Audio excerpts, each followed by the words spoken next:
안녕하세요. 이번 시간에는 하나님의 인가 짐승의 수 666에 대해 함께 나누는 시간을 갖도록 하겠습니다. 지난 시간에는 14만 4천이 주제였습니다. 이번 시간에는 인이 주제입니다. 그러나 답은 동일해요. 하나님의 아들이 되어야 인을 받습니다. 하나님의 아들이 되어야 14만 4천에 속하는 것처럼 동일합니다. 우리가 예수님을 통한 하나님의 구원 계획 속에 있지 않으면서 구원을 받을 수는 없습니다. 그러면 어떻게 해야 인을 받고 14장에 14만 4천 구원받은 충만한 하나님의 아들 안에 내가 속해 있을지, 그리고 흰옷을 입고 승리하여 종려나무 가지를 흔들 수 있을지, 새 노래를 부를 수 있을지, 그것에 대해서 한번 이제 같이 한번 알아가도록 하겠습니다. 자, 우리 하나님의 종들의 이마에 인을 찍을 때까지는 땅이나 바다나 나무를 해하지 말라. 7장 3절 말씀인데, 땅, 바다, 나무는 뭐죠? 자연재해입니다. 이 자연재해를 멈추고 있으라는 것이죠. 언제까지? 하나님의 종들의 이마에 인을 찍을 때까지라는 거예요. 그래서 12지파가 이스라엘 14만 4천이고 그 14만 4천 12지파 이스라엘 안에서 하나님의 종들을 따로 분리했다라는 해석이 많이 있습니다.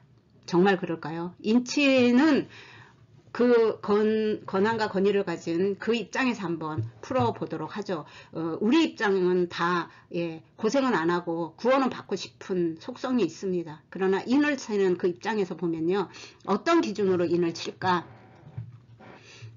인을 칠 때의 기준은 예수님의 진리를 가지고 계산을 하게 되겠죠.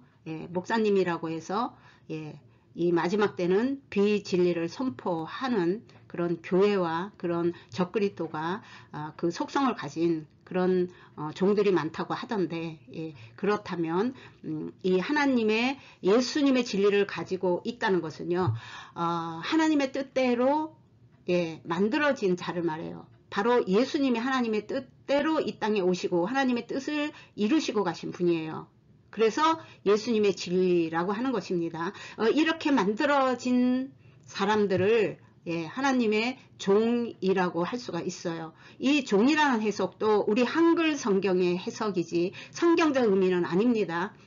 성경은 말씀으로 채워져서 만들어진 사람들, 하나님의 속성이 반영되는 사람들, 그래서 하나님의 인격으로 세워진 사람들을 하나님의 이 종이라고 말을 하는데, 이 종이라는 의미가 신약과 또 구약에서 조금 다르다는 거죠. 그러면 이제부터 그것을 한번 보도록 하겠습니다. 자, 하나님의 종은요, 혈통적 민족 이스라엘의 구원을 의미하는 표현으로 여기서는 사용이 되었습니다. 7장 3절에서 이사야 41장 8절에 나의 종 너 이스라엘아, 내가 택한 야곱아, 나의 벗 아브라함의 자손아 라는 것이 여호와 하나님이 이스라엘을 부르는 호칭들이에요. 그런데 지금 여기 7장 3절은 이 마지막 하나님의 구원 계획 안에서 인을 치고 있고, 지금 대한란을 앞에 놓고 있는 시점이란 말이에요. 거기서 목사님들, 종들만 인을 칠까요? 그렇지가 않죠.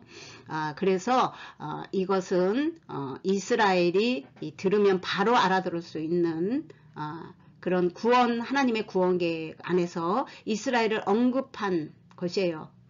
구원 계획 안에서 이스라엘을 언급하는 것은 너무나 당연한 것이죠. 또 신약에서는 빌립보서 2장 7절에 오직 자기를 비어 종의 형체를 가져 사람들과 같이 되었고, 예수님 말하는 것입니다. 예수님이 종의 형체로 이 땅에 오셨어요. 그리고 이것을 사도 바울은 로마서 1장 1절에 예수 그리스도의 종 바울은 사도로 부르심을 받아 하나님의 복음을 위하여 택정함을 입었다라고 말하고 있습니다. 저는 이 구절을 너무 좋아해요. 예수 그리스도의 종이라고 하는 것은 무엇을 위하여? 천국 복음을 위해서. 그것을 하나님의 복음이라고 말해요. 예. 그것을 위해서 이 택함을 받았다는 것입니다. 또 갈라디아서 1장 10절에도 내가 지금까지 사람의 기쁨을 구하였다면 그리스도의 종이 아니었을 것이다. 예. 그렇게 고백을 합니다. 그래서 이 신약에서는요, 예수님은 하나님의 궁극적인 종으로 언급을 합니다. 그래서 예수님으로 인해서 우리가 구원을 받고 모든 이 구원 계획과 모든 섭리가 그리스도를 통해서예요. 그래서 그리스도께서 하나님의 아들이기 때문에 우리도 하나님의 아들이 되는 거예요. 예수님의 핍박은 자신이 하나님의 아들이라고 주장한 것서부터 시작이 됩니다. 자신이 하나님의 아들이라고 주장한 것 때문에 유대인들의 핍박을 받게 되는 거죠. 또 이 로마서 1장 16절에는 모든 믿는 자에게 구원을 주시는 하나님의 능력이 됨이라. 먼저는 유대인에게요, 그리고 헬라인에게라.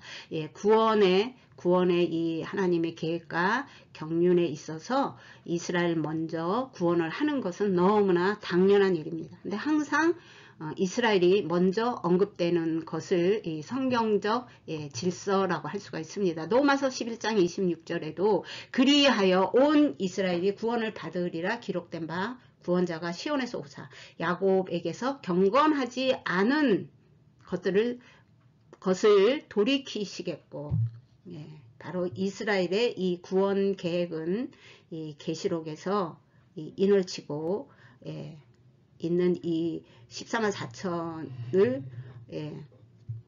하나님의 충만함으로 채워갈 때 당연한 일이에요. 그래서 이 베드로전서 4장 17절에 보면 하나님의 집에서 심판을 시작할 때가 되었나니 만일 우리에게 먼저 하면 하나님의 복음을 순종치 아니하는 자들의 그 마지막이 어떠하리요. 이 하나님의 집에서 하나님의 복음을 순종하지 않았다라는 것은 복음을 받은 사람들이에요. 그래서 복음을 전하고 바르게 진리로 하나님의 나라로 인도해야 되는 사명을 가진 사람들입니다. 이 사람들이 하나님의 집에서 하나님의 복음을 순종치 않은 자들이 되는 거예요.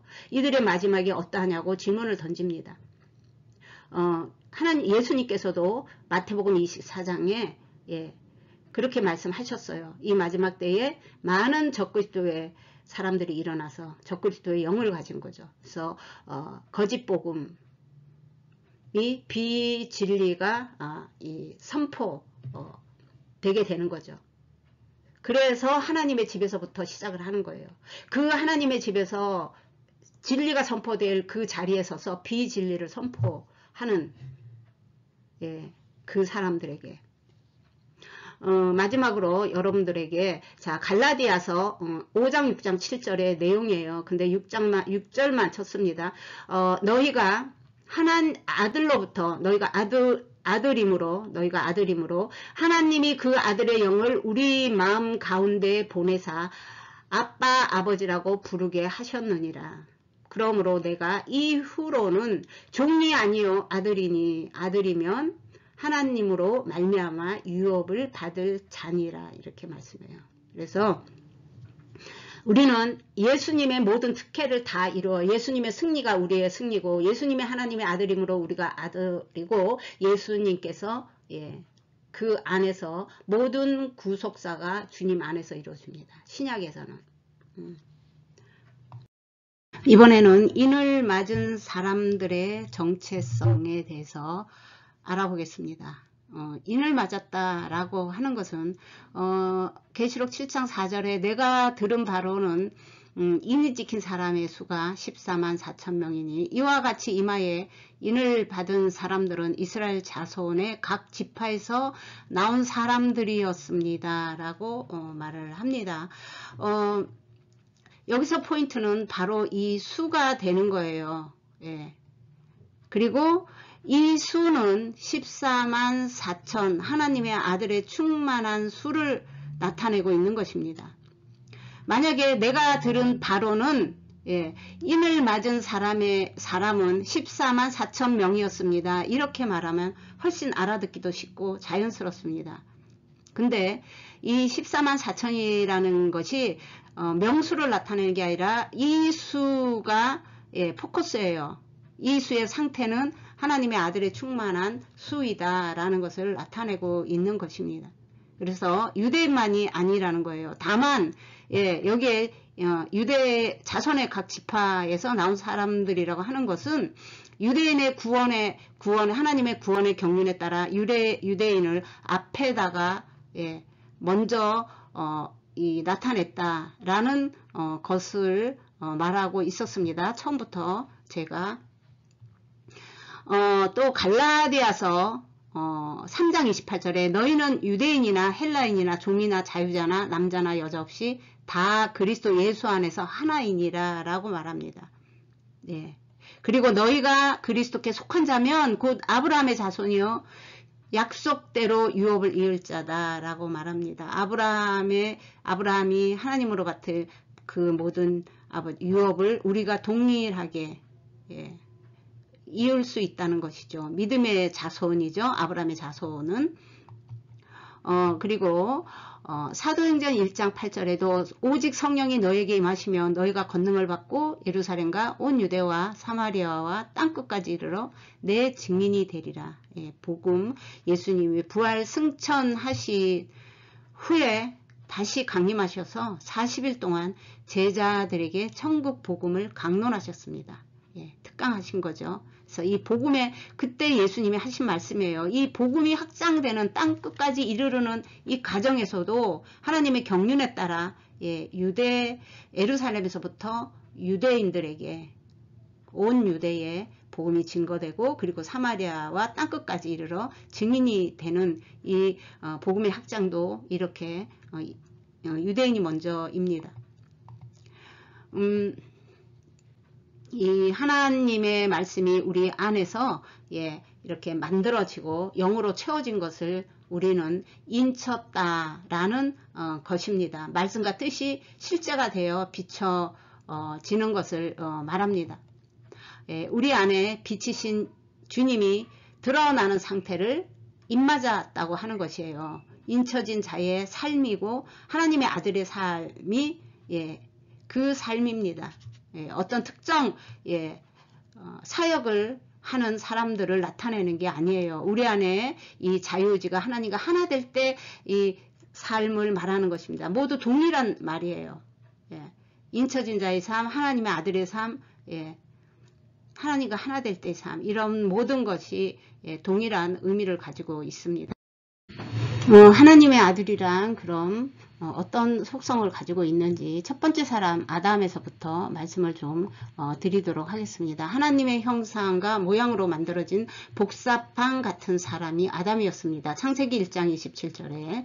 그리고 하나님의 영적 성분으로 만들었어요. 하나님을 반영하는 사람. 그러나 아담은 쫓겨나죠. 그래서 제2의 아담 예수님이 오셔서 하나님의 뜻을 완성하신 분이 예수님입니다. 그러므로 인해서 예수님의 제자란 예수님의 제자는 예수님의 말씀대로 예수님 말씀을 듣고 따르고 행하는 사람을 말해요. 그래서 그러한 사람들을 하나님의 아들이라고 해요. 왜냐하면 바로 예수님이 하나님의 아들이 되었기 때문에 우리도 예수님 안에서 아들이다 이렇게 말씀을 하시는 것입니다. 그래서 우리도 예수님이 죄가 없기 때문에 우리도 죄 없다 하는 것과 동일해요. 그래서 이것을 숫자로 나타낼 때 하나님의 아들의 숫자들을 12, 244, 14만 4천 이렇게 표현을 하는 것도 그런 의미가 있습니다. 그래서 형상대로 만들었다는 것은 우리의 이런 사람의 모양, 겉모양이 아니라 그 내면의 인격적인 것으로 만들어진 거예요. 하나님의. 그래서 말씀과 뜻이 실체가 되어 비춰지는 것을 말하는 것이에요. 그래서 진리가 하나님 말씀이 사람 안에 들어와서 하나님의 속성과 영적 모양이 하나님과 같아지게 하겠다 라는 것이 하나님의 뜻입니다. 이렇게 만들어진 것이 아담이에요. 그래서 우리가 이러한 것들을 회복해야 되는 거예요. 우리는 아담이 지은 죄 때문에 우리가 그대로 원죄로 우리에게 전해졌다라고 말하지만요. 그것만 죄만 전해진 게 아니에요. 하나님의 속성과 하나님의 영적 모양이 그대로 다 우리에게 다 전해졌습니다. 그래서 예수님을 통해서 이거 회복해야 되는 거예요. 그래서 하나님의 아들은 바로 예수님의 제자들을 말해요. 그분이 간 그 발자취를 그대로 따라가는 사람. 그래서 완전히 하나가 되어 그분의 어떠함이 드러나는 예수님의 편지 같은 존재를 말해요. 이 땅에 살고 있지만 하나님의 영역 안에 사는 사람. 그래서 이미 우리 안에 천국이 이루어졌다. 하나님의 나라가 이루어졌다. 라고 말하는 거예요. 하나님의 뜻이 하늘에서 이루어진 것처럼 예를 들면 땅에서도 이루어진다는데 그럼 하나님의 뜻이 하늘에서 이루어졌는데 땅에서는 무엇이 이루어져야 될까요? 그게 바로 말씀으로 완성되는 거예요. 구약의 땅의 개념과 성전의 개념이 사람의 심령의 땅, 심령의 성전으로 이루어지는 것을 말합니다. 이게 창조의 목적이라고 할 수가 있어요.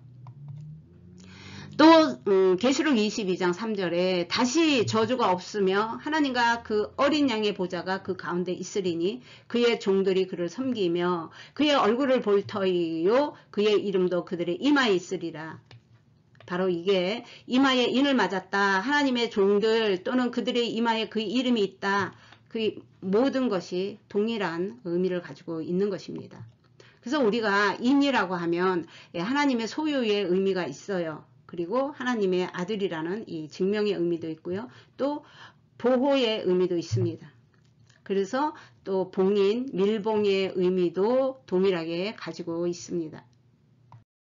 이번에는 인이 무엇인가, 인에 대해서 좀 더 설명을 하겠습니다. 인은 타부, 하나님의 예수님의 그 십자가를 뜻합니다.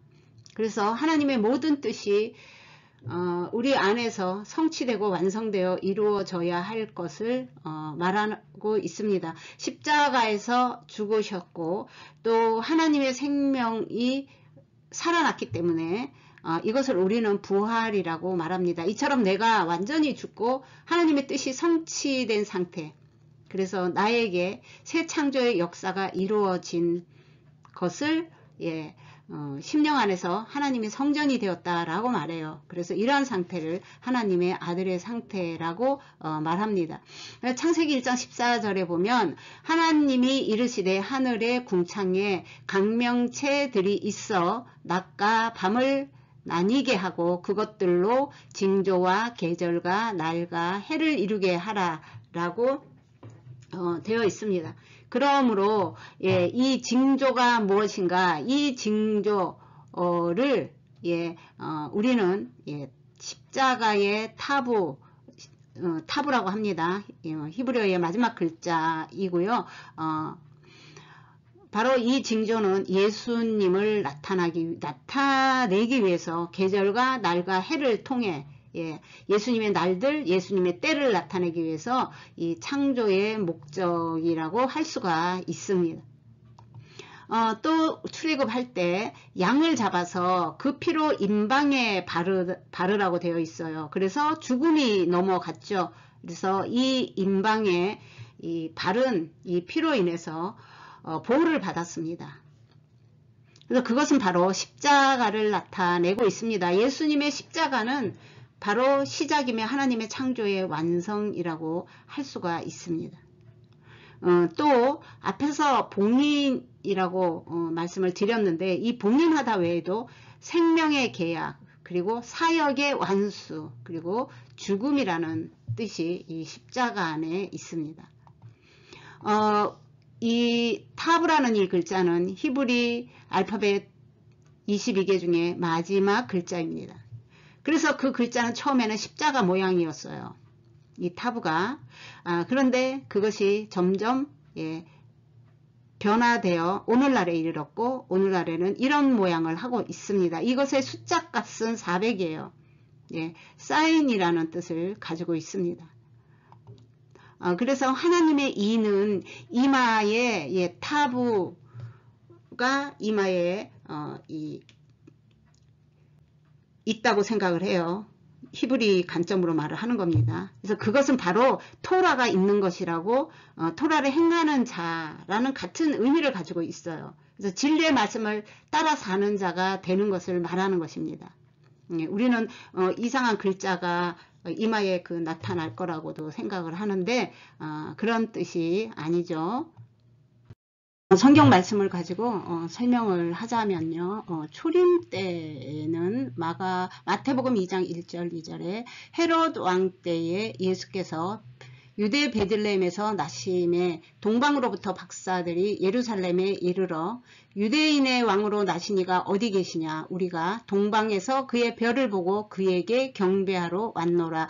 동방 박사가 바로 이 별을 보고 왔다는 것입니다. 그리고 재림 때에는 예수님께서 직접 하신 말씀이 마태복음 24장 29절 30절에 그 날의 한란 후에 즉시 해가 어두워지며 달이 빛을 내지 아니하며 별들이 하늘에서 떨어지며 하늘의 권능들이 흔들리리라. 그때에 인자의 징조가 하늘에서 보이겠고 인자가 구름을 타고 능력과 영광으로 오는 것을 보리라 라고 말합니다. 바로 이 징조가 예수님을 표현하기 위해 예수님의 재림과 초림 그리고 환란 때 그런 모든 것을